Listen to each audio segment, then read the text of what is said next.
नमस्कार. शुभ विवाह या मालिकेच्या आजच्या भागामध्ये आपण बघूया. इथे राजकाकांना ऑफिसमधून फोन आलेला असतो. ते म्हणतात की ते लोक घरी यायला तयार झालेत का? आणि फोन ठेवल्यानंतर रागिणीला सांगत असतात की शारदा एज्युकेशन ट्रस्टचे जे लोक मीटिंगसाठी येणार होते ते आपल्या घरी येत आहेत, कारण मी घरी मीटिंग शिफ्ट केलेली आहे. तेव्हा रागिणी म्हणते, असं का केलं? तेव्हा राजकाका म्हणत असतात, कारण ऑफिसच्या रस्त्यामध्ये पाणी साठलेलं आहे. क्लायंटला उगाच त्रास नको म्हणून मी त्यांना घरी बोलावले.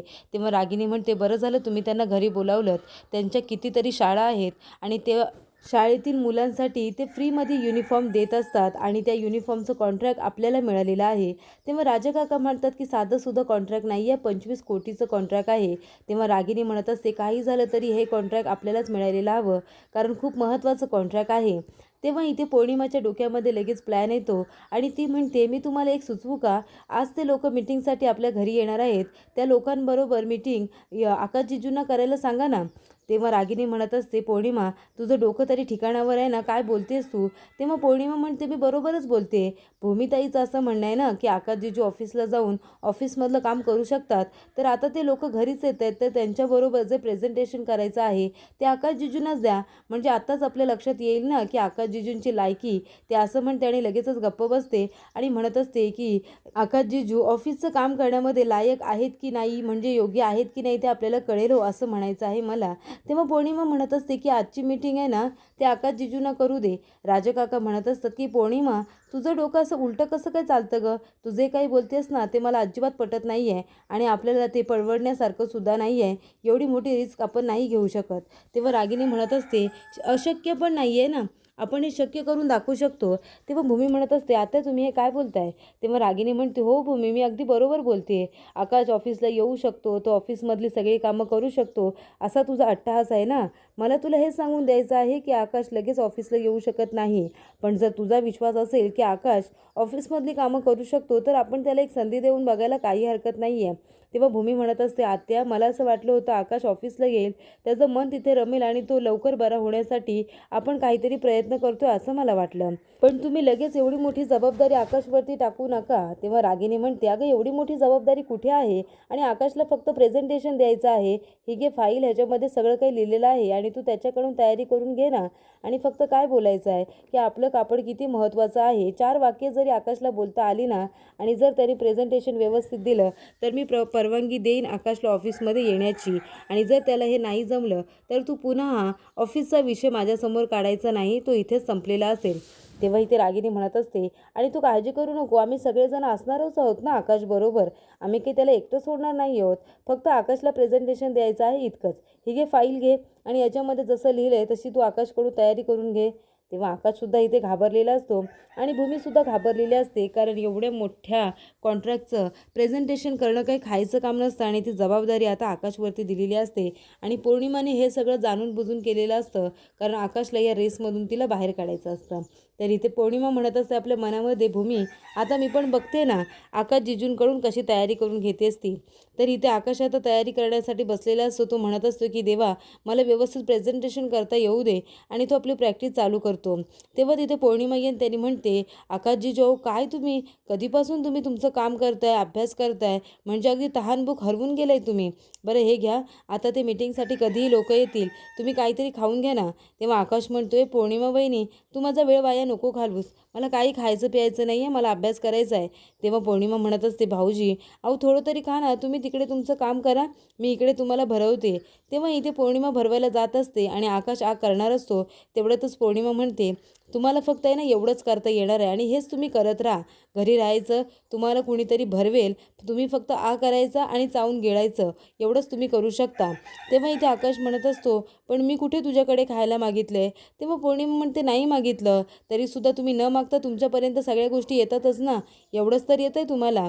तेव्हा आकाश म्हणतो, पौर्णिमा वहिनी तू असं का बोलतेस गं मला? तेव्हा पौर्णिमा म्हणते, कारण तीच तुमची लायकी आहे, तुम्हाला ऑफिसमधलं काम कधीच येणार नाही आहे. तुम्ही मला सांगा, विहिरीमध्ये जो बेडूक असतो ना, बेडूक बेडूक म्हणजे माहिती आहे ना तुम्हाला?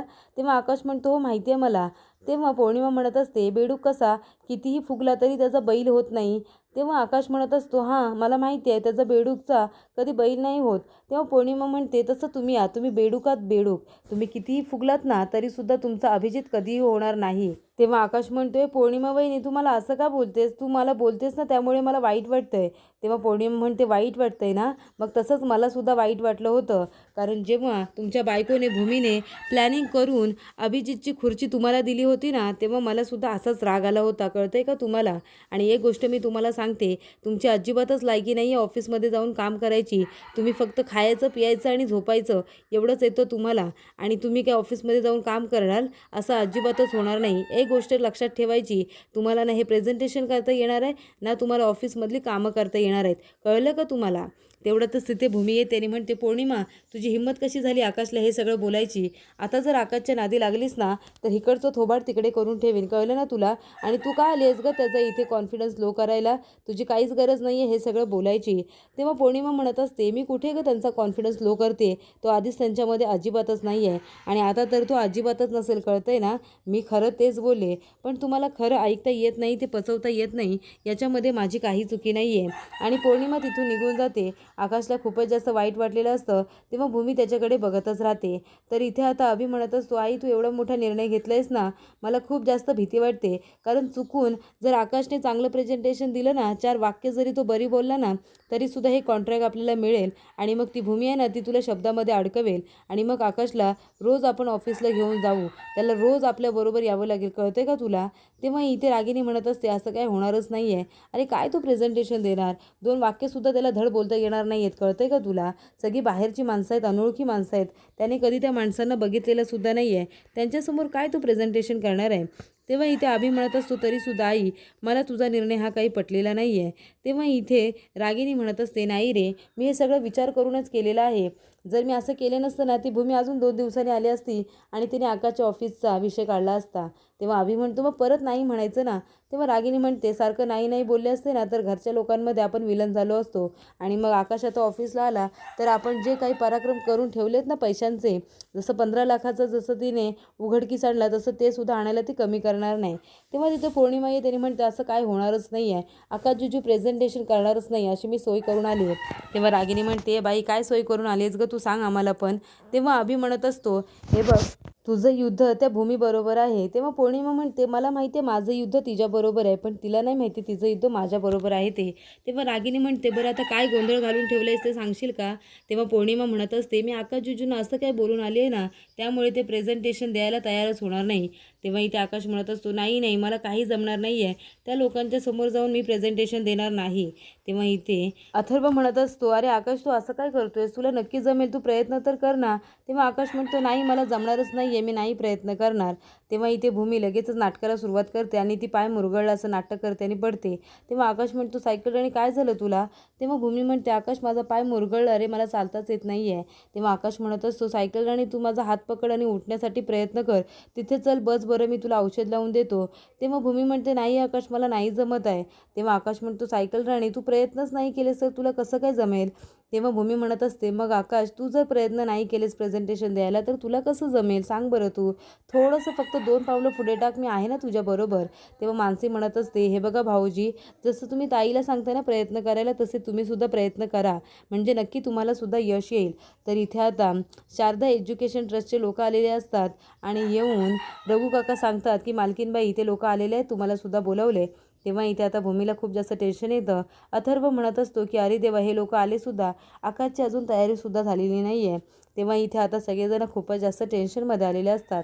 तर पुढील भागामध्ये आपण बघूया. इथे आकाश म्हणत असतो की मीच प्रेझेंटेशन देणार आहे. तेव्हा काका म्हणतात, यांना व्यवस्थित बोलता येत नाही, हे काय प्रेझेंटेशन देणार? तेव्हा आकाश म्हणत असतो, काका हे बघा, हा आहे आमचा कपडा, ह्याच्यावरती तुम्ही पाणी टाकलं ना तर ते जिरणार नाही आहे, ते पळून जाईल, कारण ते ह्याच्यावरतून सरकणार. आमचा कपडा खूपच जास्त छान आहे आणि अजून एक गोष्ट म्हणजे फाटतसुद्धा नाही. आणि भूमी आणि आकाश दोघंजणं तो कपडा खेचून दाखवत असतात. तेव्हा इथे आकाश म्हणतो, आमचा कपडा खूप बेस्ट आहे, कारण माझी आजी नेहमी म्हणते की जुनं ते सोनं. तेव्हा क्लायंट खूपच जास्त इम्प्रेस होतात आणि लगेचच डील फायनल करतात. तेव्हा इथे अभिला खूपच जास्त राग आलेला असतो.